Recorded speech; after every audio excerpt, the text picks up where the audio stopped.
How to log out of all devices on Brawl Stars. Hi everyone, it's Sophia to assist you today. Without any delay, let's jump right in.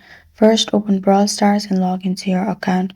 Then click on three lines located on top right corner of your screen. Then you'll find all these options. Click on Settings, which is the first option of a battle log.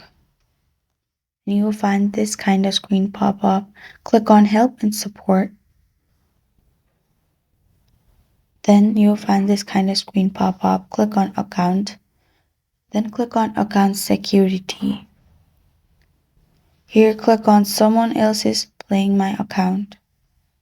Here you'll find all these options to solve your problem.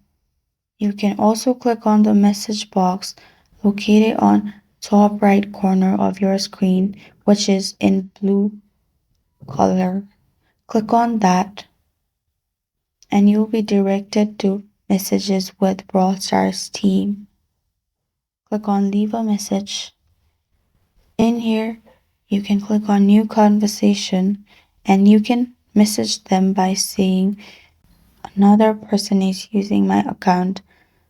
Give the details and you're good to go. That's how you log out of all devices on Brawl Stars. Thank you for joining me today. If this video helps you out, please leave a like and subscribe for more. Got a question or want to suggest a topic? Comment below. I'm Sophia signing off. Until next time.